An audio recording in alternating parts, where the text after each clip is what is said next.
ఆ ప్రేమ ఎవరిలో కుమ్మరించబడుతున్నారో వారు జ్ఞానం మరుగైపోతుంది. హల్లెలూయా. క్రీస్తు నిమిత్తం వారు వేరువాడుగా మారిపోతున్నారు. ఏ విషయమైనప్పుడు కూడా తన గురించి ఆలోచించే వ్యక్తికి జ్ఞానమే కావాలి. Praise the Lord. అది లోక విషయములైనా దేవుని విషయములైనా వారికి ఏం కావాలి? జ్ఞానం కావాలి. లోకములో గొప్ప కావడానికి, ధనం సంపాదించడానికి, పేరు సంపాదించడానికి వారికి జ్ఞానం కావాలి.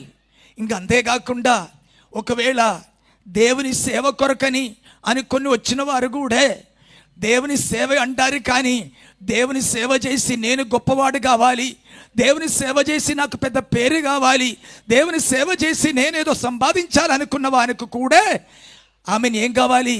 జ్ఞానమే కావాలి. Praise the Lord. కొత్త జ్ఞానంతో నేనేదో చెప్పాలి, కొత్త జ్ఞానంతో నేనేదో ప్రసంగం చేయాలి, కొత్త ఆ విషయాలు తెలుసుకోవాలని అనుకున్న వారు కూడా వారు చేసేది తమ కోసమే. అట్టి వారికి కూడా ఏం కావాలి? జ్ఞానమే కావాలి. కానీ ఎవరైనా ఆయన ప్రేమతో నింపబడిన వారైన ఎడల నాకు ఏమైనా, నా గురించి ఎవరు ఏమనుకున్నా పర్వాలేదు, తన గురించి తనకి ఏమీ చింత లేదు, ఆమెన్, అట్టి వారే వెరివాళ్ళుగా మారుతారు. తన గురించి చింత లేని వాడే వెరివాడు. తన గురించి చింత లేని వాడే వెరివాడు.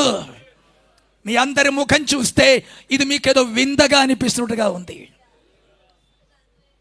Praise the lord.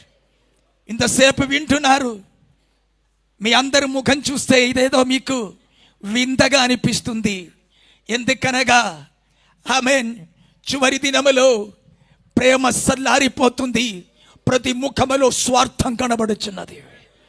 సత్యవంతుల ముఖములో స్వార్థం కనబడుచున్నది. ప్రతి ముఖములో స్వార్థపరులుగా కనబడుచున్నారు. సత్యం కొరకొచ్చిన నీ ముఖములో ఈరోజు స్వార్థమే కనబడుచున్నది.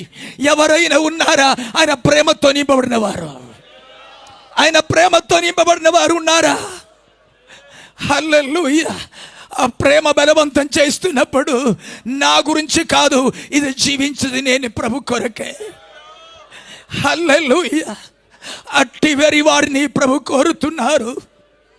తన గురించి మరచిపోయి నా గురించి ఆలోచించే, నా గురించి ఆమె జీవించే ఒక వెరివాడు సంఘములో ఉన్నాడా? ప్రార్థించండి. హల్లెలూయా. ప్రార్థించండి. హల్లెలూయా. ఈ మధ్య నుండి ఒక్క వెరివాడు లేస్తాడు.